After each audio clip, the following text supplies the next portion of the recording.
and welcome back to a brand new episode of NASCAR Heat 4 Career Mode. I hope you're all having a great day. Unfortunately, when we had that footage loss in Indianapolis, it also carried over to the Charlotte Roval for today's episode. So you're only going to get to see a few clips of that, and then we're going to actually go into Dover for the playoff race. But we'll get into that in just a moment. But for the Xfinity Series, I still had the footage. We had subscriber puck drop in the car here for the Roval in the Xfinity Series. Roval, a track that we always look forward to racing at, so I was hoping that we could get the best result possible. Unfortunately, like I said, I always look forward to racing at the Roval, and we lost pretty much all the footage for the Cup race. Like I said, I figured out the reason for the footage loss, and hopefully we won't have that for a long time again. But unfortunately, like, it happened at Indianapolis, and it just carried over into the Roval. I already knew about it, I just forgot to mention it. So hopefully we won't have that after the Charlotte Roval here today. Like I said, I figured out what caused it, so that's good at least. But this is now in the final lap where Puck Drop was driving through oval turns 3 and turns 4. He was having a pretty decent run, but a few mistakes were made. He got into the back of Ryan Sieg there. You saw over in the bus stop chicane. He comes down through into these final few corners here through the left-hander, heading down the front straightaway just behind Ryan Sieg, and he would come through to finish P17 here at the Charlotte Roval, with the winner being Austin Cindric. Shocker there, as he's a great road course ringer. But we come straight to the Xfinity Series. I had actually started in the 10th position here, as you see me going through turns 1, making some passes on that far outside lane through these first few corners. It was certainly unfortunate that we lost the footage for this race for the most part, because it was actually a pretty good race, I felt. Chase Elliott here, you see Chase Elliott came into this race. He had to win to basically move on in the playoffs. That's what it was looking like, and sure enough, Chase Elliott, he was putting on a clinic. This is now all the way in stage 2. You see me passing some drivers trying to get up the inside of Ryan Blaney anyways, as they were going 3 wide with him and McMurray and whatnot. And we got stage points in the first stage, and we would end up getting stage points here in the second stage, as well as we came through onto the oval section, passing Kyle Busch through the oval turns 1 and turns 2. Now this is a little bit later on when I was trying to chase down Denny Hamlin throughout this race as it came through into oval turns 3 and turns 4, but I actually made a mistake and got into the outside wall on the exit of the bus stop in the third and final stage, and actually brought out a caution, and then we would actually be able to climb our way back forwards to the point where we would once again get back up inside the top 10, and right there we would come through now at this point, passing Denny Hamlin. This is when I was in second place in the final stage, trying to run down the 9 of Chase Elliott, but then, like I said, I had made that mistake and it didn't happen. So we come to now the last lap of this race here at the Charlotte Roval, running just inside the top 10, I think it was, now as we came out of oval turns 4 down through into the final chicane. You can see some damage on the front end there, as I kind of cut the last little corner. That probably would have been a penalty in real life, but would come home in P9 here for the Charlotte Roval. Really sucks that we lost the footage. I would have loved to show this whole race because it was a good one, but hopefully we don't have this issue again. Like I said, I figured out what caused it finally at Indianapolis, so I think we'll be in good shape here in the future there, as we actually advance to the next round by 54 points. Chase Elliott makes it as well. He actually would have made it on points if he would have maybe finished, say, second in each stage. But there you see the 4 drivers out. Almirola and Boyer are the 2 drivers, as well as Priest and DiBenedetto. So all 4 of those drivers, unfortunately, out of the playoffs. But we now come to Dover, where we had subscriber Dylan Walker in the cars. He went down this back straightaway. The typical race it was for us here, running about the midfield up in towards the higher teens positions. That's just, like I said, it's been the normal for this team this season, and hopefully next season when we start our own team, we can have speed. We were going to start a team this season, but obviously that glitch in the game completely destroyed that, so we stuck with Stuart Haas as we came out of turns 4. Dylan Walker, though, would cross the line just behind the 42s. He made contact with him down the front straightaway, but unfortunately lost position right at the end, as he almost turned him right around, but he would come through, though, to finish in the 15th position, which is actually surprisingly one of our better finishes this season, as we came through now into qualifying for the Cup Series through turn 3 and on the exit of turn 4, heading down the front straightaway. We would cross the line with a 23.106 and go P5 here at Dover. This is the other race we lost footage for earlier in the season, so this is the first time you guys are going to get to see Dover, as on the pole position we have got Kurt Busch in the number 1 car. So we're going to get ready to go green here at Dover, where hopefully we can punch our ticket into the round of 12. The playoffs continue at Dover International Speedway. This race marks the beginning of the round of 12. After 4 drivers were eliminated last week, the drivers are ready. Miles the Monster is ready. So pull up a chair. NASCAR Playoff Racing is coming up next. Alright, we're ready to go green here. Apparently the 100th Cup Series race at Dover International Speedway, or whatever it's called. Kyle Larson is still a rival. David Reagan is good to have friends. Kurt Busch is the pole winner. So no drivers sent to the back for this first race of the round of 12 here at Dover. And Kurt Busch and Keselowski start on the front row. Drivers are the numbers 1-2 start 1-2 here today at Dover. We're ready to start the round of 12. The green flag is up. We are underway behind the 18 of Kyle Busch and the M&M's Toyota Camry for Joe Gibbs Racing as we start this race heading down towards turns 1. There's Eric Almirola on our outside. He was eliminated in the round of 16, and so was our teammate of Clint Boyers. Denny Hamlin's getting aggressive, taking us 3 wide as we exit turn 2, as we're almost up into the wall, and sure enough, we get into the wall down the back straightaway, getting very aggressive early on here in Dover as we go down through turn 3. We actually have damage on the bumper because Kyle Larson came through and hit me in the bumper now as we came through turns 3 and on the exit of turn 4, so a bit of a hectic start, not what I was hoping to have here as we go down this front straightaway, clearing the 9 of Chase Elliott and sending it up the inside of the 10 of our teammate of Eric Almirola. But thankfully we got away from that mess, and we would now be able to just kind of settle back in here and try to set our sights on Brad Keselowski. And sure enough, we came to lap 7 of 29 here on this opening stage, actually tagging the wall on the exit of turn 2. And now Kevin Harvick, our other Stuart Haas Racing teammate, the only other teammate we have now in the playoffs, had followed up my inside, and he had been moving through the field pretty quickly now as he came out of turns 4. He was passing me, Brad Keselowski, as we went down this front straightaway, hitting 22 to go in this first and opening stage. Now as we send it up the inside of the 2 of Brad Keselowski as we come through the center of the corner on the exit of the corner, trying to get clear of him, but he would battle back for the moment down this back straightaway side by side as we go down into turns 3. We would, though, be able to clear the 2 of Keselowski and hang with our teammate of Kevin Harvick now as we came through on lap 11 out of turns 2, and we would end up getting a caution, actually, as this would obviously force a restart where we would not have to actually pit because we had enough fuel to make it to the end. Likely now as the green flag, though, gets right back up. We get right back into the action. Denny Hamlin now leading this race as Kurt Busch is running P2 with 16 laps to go in this first and opening stage. Joey Logano and Kyle Busch on that second row now as we come through the center of the corner, and on the exit of turn 2, Denny Hamlin, the clear favorite this season. He obviously won in real life yesterday at ISM Raceway. Sorry, not yesterday. I'm recording this video at the time of it being yesterday, but let's just say Sunday. So he won himself into the Final Four, and he's certainly been my pick all of the playoffs to be the champion. So hopefully Denny Hamlin can go through into Miami and win that championship. He's certainly got my pick now as we come through turns 1 and turns 2 on the exit of the corner. Keselowski gets clear now as we're going to give him a shove. I could have maybe sliced to the inside, but I knew Eric Jones was on the inside there, so I didn't want to get too aggressive there early on. Now as we come through turns 3 and turn 4, going way up the track, and Jimmy Johnson puts on some pressure as we actually get into the wall on the exit of turn 4. A bit of a mistake on my part now as we go down towards turns 1 on the outside of the 14 car of Clint Boyer, who gets clear at the moment, but we would be able to fight back though up into P11 of the inside now of our teammate of Kevin Harvick as Byron and Keselowski battle side by side as we go down into turn 3. We're going to look up the inside again of the 2 of Brad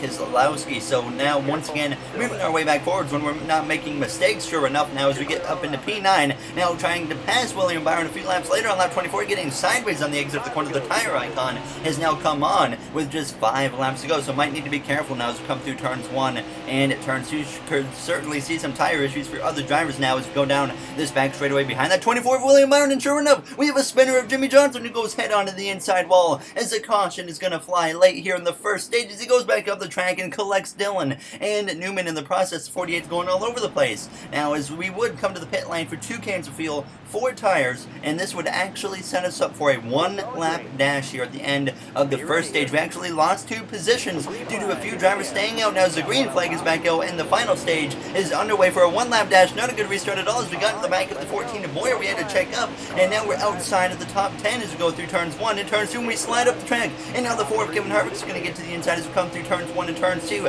Joey Logano leads the way down the back straightaway here as we go down towards turns 3 and turns 4. Kyle Busch trails in second, Jones in third as we come through turns 3 and turns 4 for the final time in this first and opening stage here in Dover on the exit of the corner. We're not going to even get stage points as we cross the line. Harvick edges us up for 11th.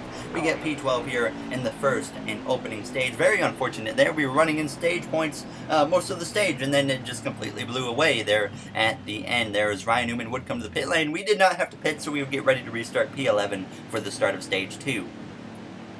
Every point matters at this point here in the playoffs, so we definitely need to be getting these stage points now, as the second stage, though, is underway here at Dover International Speedway, and now the 42 just trying to turn me into the outside wall. Obviously, Kyle Larson is a rival of ours, so obviously it makes sense for him to try and just turn me head on to the wall, I guess, but the rival system certainly gets frustrating because, I mean, in real life, you're not going to have a rival trying to turn you head on into the wall every single race that he is near you. He's not going to try and put you on the apron, so still 100% NASCAR Heat 4, or at least in the future games, the rival system still needs work. It didn't really get improved at all from NASCAR Heat 3 to NASCAR Heat 4. It still feels the exact same as the past game, unfortunately, so I would love to see that worked on now to come through turns 1 and turns 2 on the inside of Bowman, but I guess I could just take the make it easy for myself and just not run into other drivers. That's probably the easiest way not to make rivals now as we come through turns 3 and turns 4. Still on the inside of Alex Bowman, sideways on the exit of turn 4 as we would get past 88 of Bowman, run down the 19 and 24 of Byron and Truex as we hit apron there on the exit of turn 4, sliding up the track, and now Harvick attacks me on the inside and he would come through to pass and we fall down to P9. So it certainly doesn't seem like we have the best speed in the car today, but it definitely seems like we at least have top 10 speed as we would battle to the inside now of William Byron on lap 12, and we would be able to get past that 24 cars who came through on the exit of turn 4, sliding up in front of him pretty late there on my part, but now we came through on lap 15, trying to close in on the back of Martin Truex Jr. Sure enough, we would actually start to work our way through lap traffic, and that would allow me to close in a little bit, but we actually started thinking about the green flag pit stops, because if it stays green this whole way in the second stage, we will have to come to the pit lane without a caution, so certainly that was becoming an issue, because now we came through with 5 to go on the stage, still running P8 behind Truex, working our way through traffic, and now we do have to get ready to make green flag pit stops this very lap. Joey Logano, the leader, coming to the pit lane, and so is everybody else as we go down into turns 3 and turns 4. Truex coming in, and so is Kyle Busch and Denny Hamlin as we get towards the pit lane now as we actually speed into the pit lane. There you hear it there from TJ Majors. We're going to have to serve a penalty. I did not see a pit line anywhere other than that first one, which doesn't actually count as the pit line where you have to be at speed. So I was very confused, but we served a penalty. I decided to take a risk and take no tires so we wouldn't lose much time because, like I said, stage points, very important. And we have 3 laps to go once we come around the track, and the right rear was at 15%. Now it came down to the white flag in the stage. It was at 6% on the right rear tire, and already we're in a bad spot because we're going to have to pit again at the end of this lap, and the AI Walt there's we're sliding on the exit of turn 2 down to 4% on the right rear tires to go down this back straightaway into turns 3 and turns 4 for the final time here in the second stage, through the center of the corner, 3 wide, up the middle between the 52 and the 32. We have to get out of the throttle because the car was sliding around so much, but we crossed the line to get P7 here, so we still get stage points, thankfully, but the big problem is now we have to come back to the pit lane. Joey Logano wins the stage, Jones second. The right rear tire was at 2%, so another lap, the car would have easily not have made it. The right rear would have blown out, and that would have been a big hit to our race. So we would have to come to the pit lane for 2 cans of fuel, 4 tires, and we drop down to P22. Thankfully, a bunch of cars are a lap down, so that certainly helps us as we get ready for the third and final stage as the green flag is back out, and we are underway for stage 3 in Dover. Eric Jones has been showing a lot of speed today. He's been running up front for the majority of this race. We haven't really seen that happen much this season. Now as we're going to try to get up to this top line through turns 1 and turns 2, and sure enough, it doesn't really work at all now as we exit the corner, actually just about getting into the walls. Ryan Blaney is back here with me. Ryan Blaney was the last driver to make it into the playoffs on points. He went and swept the first 2 races of the playoffs, so he was certainly putting on a clinic there in that first round, but not a good first race for him of this round of 12, and same for Chase Elliott behind us. He had to win his way in to this round, and he did that at the Charlotte Roval, and now here he is having another mediocre run here in Dover as we come through the exit now of turns 2, heading down this back straightaway. There you see Elliott and Austin Dillon battle side by side as we make it 3 wide, I think it is, on the outside of our teammate of Eric Almirola, who's having a bit of a struggle here today as well, as we would actually come through now on lap 65, fighting up the inside of Eric Almirola as we come through on the exit of turn 4, getting to the outside of Stanos just about. We make a little bit of contact. He's going to crowd us up towards the wall. I was not sure what in the world he was thinking, but we would get past him and continue moving forwards. Now, as came through on lap 68, approaching lap 69, where we would pass the 42 of our rival of Kyle Larson. He didn't really mess with me too much, so that was certainly relieving. Now, as came through on lap 73, running behind Keselowski in P13. Kurt Busch at this point leading the way. Now, as there's actually trouble behind, and Ryan Preece goes spinning through turns 1 and turns 2, and he's going to get hit by Matt Benedetto, and flipping, he goes into the infield.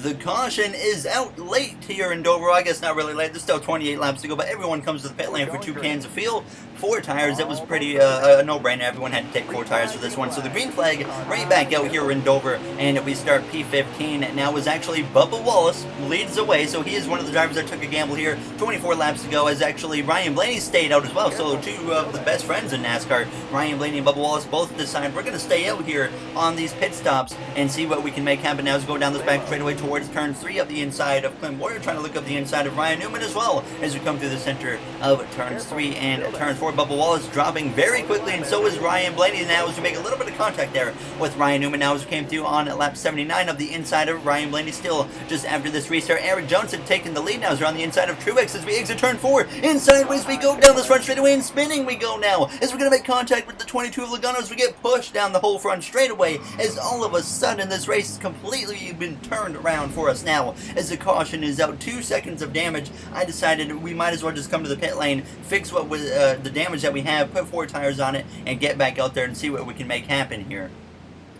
So certainly a big setback here for us in Dover now, as we're going to have to rally our way back forwards within the final 20 laps here. As Eric Jones leads the way, as well as Kevin Harvick actually joining him on that front row. So now Harvick edges him out here with 18 laps to go to go down towards turns 1, but Jones is on that inside lane, so Jones looks like he will have the advantage. Sure enough, Jones is clear as they exit turn 2, heading down this back straightaway. Obviously, we have a lot of work to do to move our way forwards here to make up every point position that we can get, because all the points matter right now. Like I said, into this round, we only came in, I think, 20 or so points to the good, which we're about to see, obviously, the updated point standings here. So we came through, though, with 10 laps to go.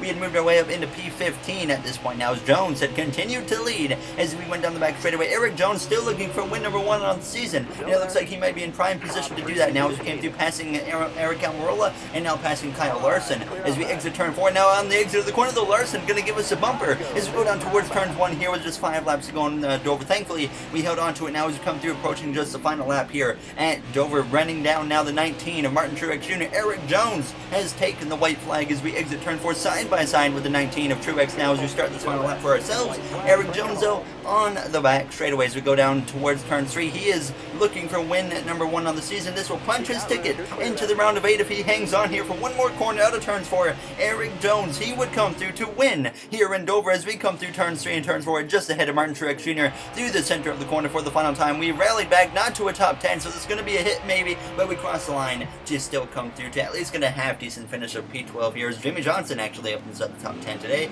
so a great result for him. As Eric Jones, like I said, he has punched his ticket now into the round of 8 here in the playoffs.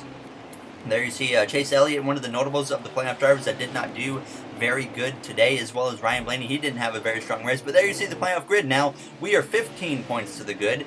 We got Eric Jones locked in, Kyle Busch 46, but there you see the 4 out, Keselowski, Bowman, Elliott, and Blaney. So 12, 13, 16, 21 out, so that's certainly unfortunate for them, but after the race we had just a little quick quote: glad we rallied back. Simple as that, because certainly things could have went a lot worse for us there after making just one mistake and just spinning the car out, and it went downhill from there. But as always, if you guys did enjoy this episode, make sure to comment, like, and subscribe. Those would all be very appreciated. We did have a contract thing after that we arranged with Hendrick Motorsports. We will likely be back in the 41 car though next season, but hopefully we'll be back in this car. But in the next one we go to Talladega, so that should be a very fun one. We'll see how that goes. So there we once again see the playoff grid. So thank you all for taking the time out of your day to watch this video, and hopefully we have a good run at Talladega. Have a great day, everybody, and I'll see you guys in the next one.